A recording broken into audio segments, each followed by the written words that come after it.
Estos son los hombres que corren la maratón. 42 kilómetros, 195 metros de distancia que ponen a prueba el valor y la resistencia de la capacidad física y mental del hombre. Los corredores de maratón no se parecen a los otros participantes de atletismo en pista. Comparten entre ellos un código no escrito. Solo unos pocos llegan al escalón más alto del podio para recibir la medalla de oro de la victoria. Para los demás, el triunfo no consiste en ganar, sino en llegar a la meta. La maratón.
El 5 de septiembre del año 490 a.C., 600 naves persas bajo las órdenes del rey Darío anclaron aquí, en la costa de Maratón, pequeña aldea griega.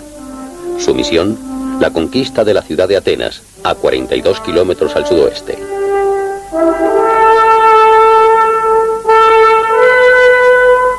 Atenas no pudo reunir más que unos 10.000 hombres.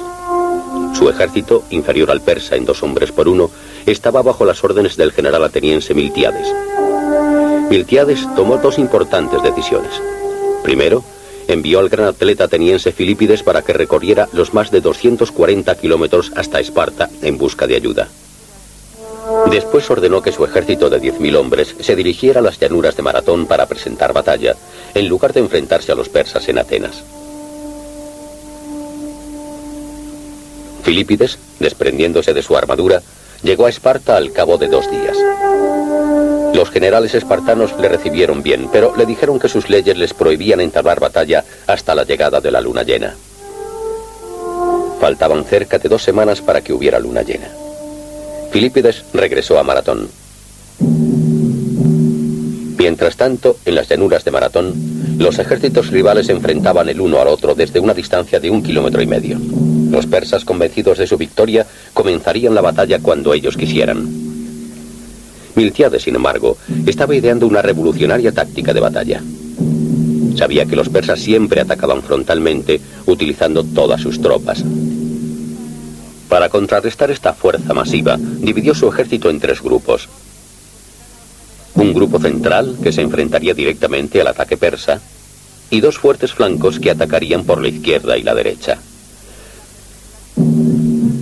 Al amanecer, el 10 de septiembre, Filípides regresó con las noticias de Esparta y se inventó una historia. Dijo a Miltiades que durante su carrera se habían encontrado con el dios Pan, que les dijo: «No temas, la victoria será vuestra, pues yo estaré de vuestro lado».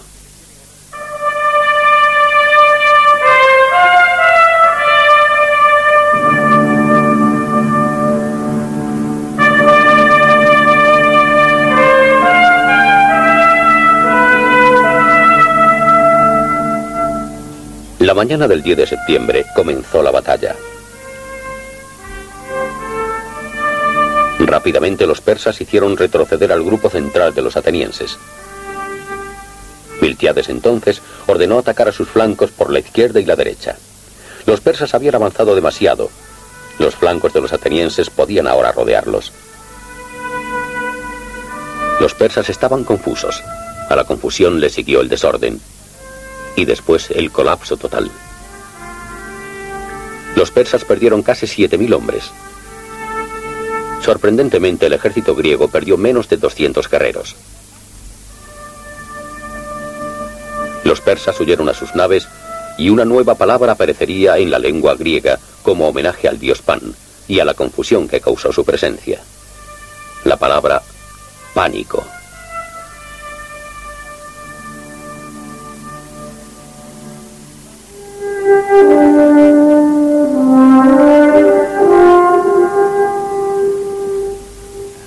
Entonces Miltiades envió a un corredor desconocido desde el campo de la batalla, en donde las montañas miran hacia Maratón y Maratón mira hacia el mar. El mar desde donde llegaron los guerreros persas. Este corredor desconocido haría saber a aquellos que esperaban noticias todo lo acontecido en las llanuras de Maratón. Recorrió las montañas y las colinas y con paso seguro cruzó su amada tierra. Recorrió 40 kilómetros bajo el ardiente sol. Sus pies sufrieron cortes por las afiladas piedras, pero él siguió adelante. Pronto, Atenas apareció a la vista. Se dirigió a donde la gente esperaba y solo pudo articular una palabra. Nei Nekika.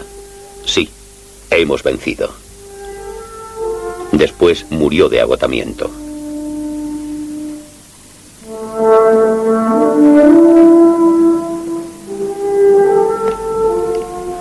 Ahora, cerca de 2500 años más tarde, la proeza de este corredor desconocido está inmortalizada en el lugar donde murió. Pues allí, protegido como en la antigüedad por la Acrópolis y el Partenón, se encuentra un gran estadio de mármol.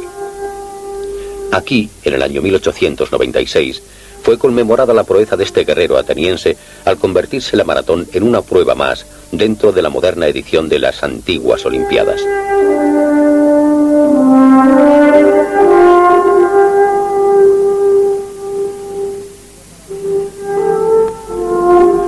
Hoy en día, desde Australia hasta Etiopía, desde los Estados Unidos hasta el continente europeo, desde Japón hasta las Islas Británicas, los hombres siguen recorriendo las colinas y valles de su tierra natal, entrenándose para la prueba más extenuante de los Juegos Olímpicos.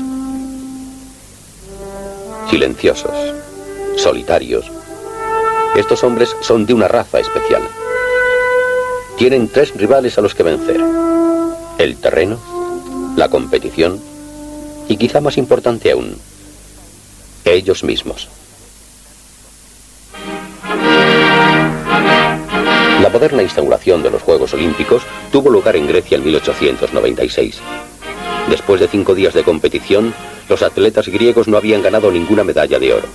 El público del estadio, griego en su mayoría, estaba deprimido y, lo que es peor, humillado. El último día, 25 atletas se colocaron en la línea de salida de la maratón. Los atletas estadounidenses eran los favoritos para continuar su prácticamente ininterrumpida cadena de victorias. En menos de 3 horas, los primeros participantes de la maratón llegaron al estadio. 70.000 aficionados, casi todos griegos, esperaban en la meta y dieron una gran ovación, pues estaba acercando a la meta un corredor griego, Espiridón Luis.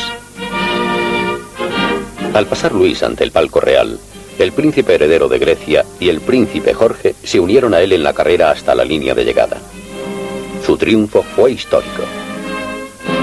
Después de más de 2000 años, Espiridón Luis había vuelto a realizar una victoriosa carrera desde las llanuras de Maratón. La maratón más dramática de la historia de las Olimpiadas tuvo lugar en el estadio White City de Londres el año 1908. Irónicamente, esta polémica carrera se celebró en las primeras Olimpiadas que se hayan filmado. Los árbitros decidieron que lo más apropiado sería que el príncipe de Gales, más tarde rey Jorge V, diera la salida a los 75 participantes desde la verde pradera del Palacio de Windsor. Este hermoso escenario no ofreció ningún indicio de los increíbles acontecimientos que sucederían al cabo de menos de 3 horas. El favorito de la prueba era Hefferding, de Sudáfrica. Tras 15 kilómetros se colocó en cabeza. Cerca de Hefferding iba Durando Pietri, un fabricante de dulces italiano. Y a unos minutos de distancia, el norteamericano Johnny Hayes. Y en el estadio, la reina Alejandra y más de 60.000 espectadores recibieron la noticia, enviada en un motocarro, de que Hefferding sería el ganador sin duda. La multitud esperaba ansiosamente para aclamar a un miembro de la Commonwealth. En la señal de los 40 kilómetros, el público vio con asombro que el italiano Durando comenzaba a avanzar y adelantaba al sudafricano. A unos minutos detrás de Durando, seguía Hayes, de Estados Unidos, que también adelantó a Hefferding. Se recibió la noticia de que Durando era el que más cerca se encontraba del estadio. Solo faltaban unos minutos para que hiciera su entrada y lograra el triunfo. Durando estaba agotado, entró en el estadio y giró en sentido contrario. Los árbitros le señalaron el camino correcto, pero Durando se encontraba al borde del colapso. Se tambaleó por la pista y cayó al suelo. Los árbitros acudieron en su ayuda e intentaron reanimarle. Mientras, Johnny Hayes se acercaba al estadio. Durando cayó 4 veces, consiguiendo después ponerse en pie milagrosamente. Por primera vez la gente comenzaba a temer por la vida del valiente italiano. Luego, de nuevo en pie, y con los árbitros señalándole el camino, Durando Pietri cruzó la línea de meta.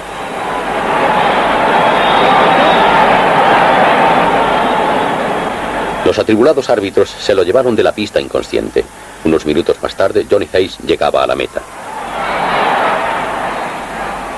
Casi inmediatamente se izó la bandera italiana como muestra de la victoria de Durando. Pero tras varias horas de discusiones, los árbitros le descalificaron por recibir ayuda para cruzar la meta. Hayes fue declarado vencedor.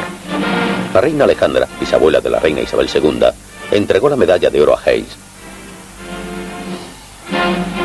Más tarde, Johnny Hayes, haciendo ondear la bandera norteamericana, fue transportado fuera de la pista por sus compañeros de equipo. El estadio de Wadi City se encuentra a las afueras de Londres. Joe Dicken, de Gran Bretaña, fue ganador de una medalla de oro en las Olimpiadas de 1908 en la carrera de 3 millas por equipos, una prueba que ya no se celebra. Antes de morir, en 1975, a la edad de 93 años, recordó la final de la maratón. Ha sido magnífico, Joe.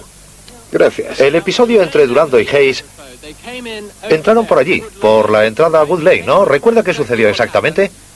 Bueno, Durando entró primero. Tiró hacia la izquierda, le hicieron dar la vuelta, siguió corriendo y de repente parece que le fallaron las rodillas y se derrumbó sobre la pista.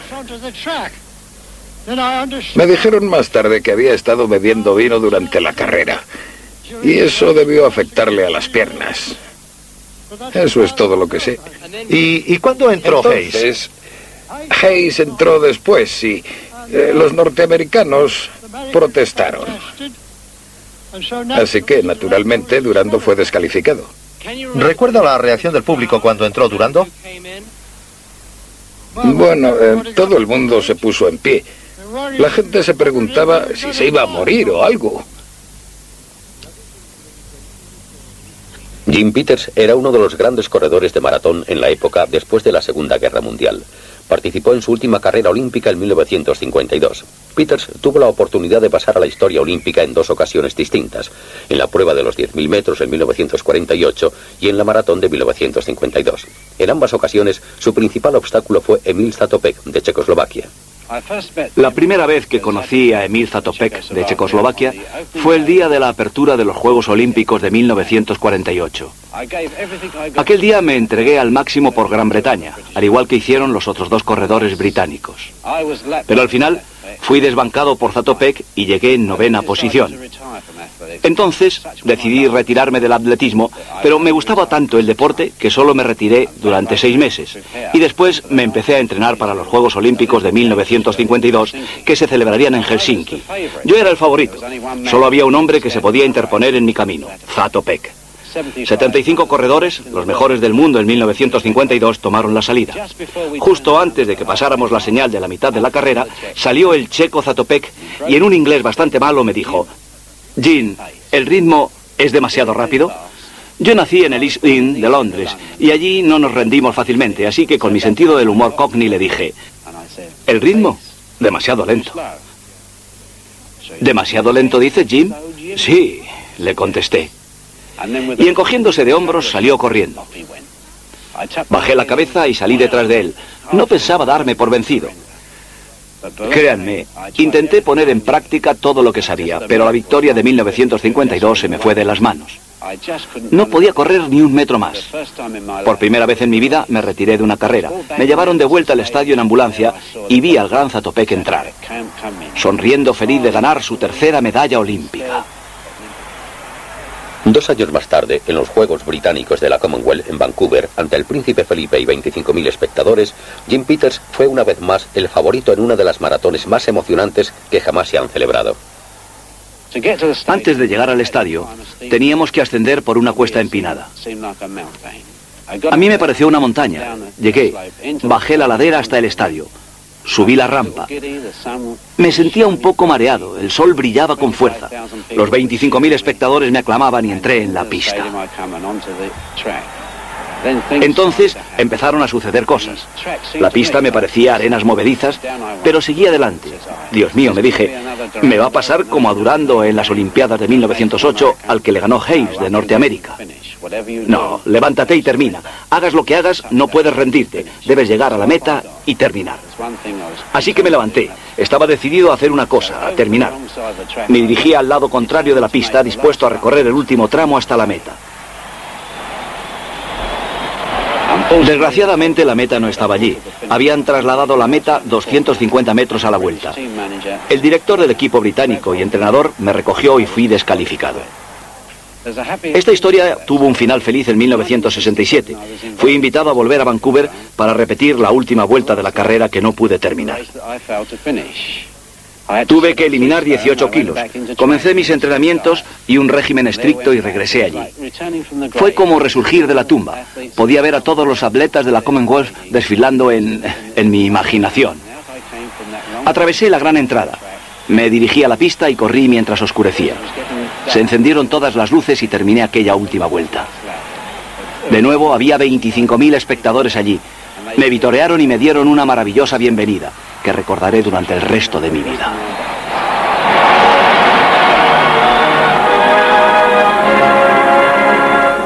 Jim Peters había vuelto a Vancouver a terminar la maratón más larga en la que jamás había participado.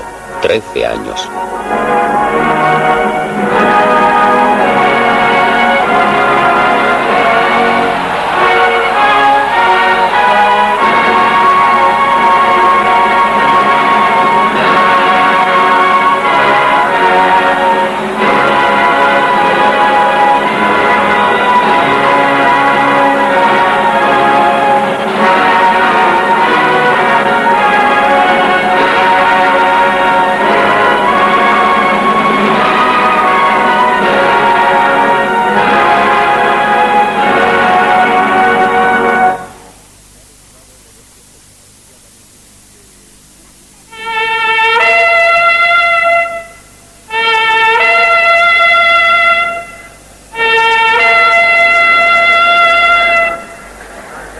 Sábado, 10 de septiembre de 1960, hora 5:30 de la tarde.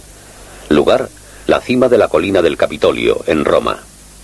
67 corredores de 35 países esperan el comienzo de la maratón. Los favoritos de la carrera, Abdeslam Radi, de Marruecos, los rusos, Borovia y Popov, y Barry McGee, de Nueva Zelanda. Corre también el rumor de que un etíope, Abebe Bikila, ha superado el récord olímpico de Emil Zatopek en los entrenamientos. El recorrido combina la grandeza de la antigua Roma con la moderna. Pasarán ante las ruinas del Coliseo y el Foro.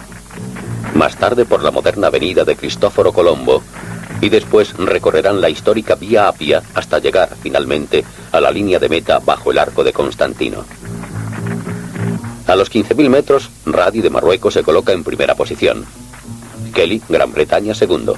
Van Dendris, Bélgica, tercero. Bikila, Etiopía, cuarto. Abebe Bikila corre sin zapatillas de deporte. Comienza a anochecer. Kelly y Van Dendris quedan rezagados. En primera línea, Radi de Marruecos y Bikila de Etiopía. Pronto llegarán a la histórica Vía Apia. Radi y Bikila han convertido la maratón en una carrera entre dos hombres.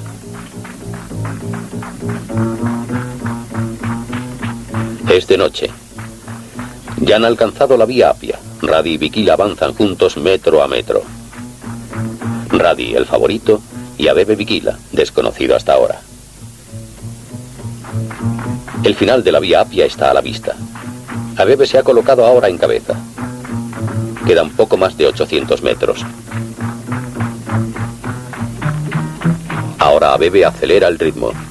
Radi intenta seguirle, pero no puede. Con cada zancada, Abebe incrementa su ventaja. El arco de Constantino está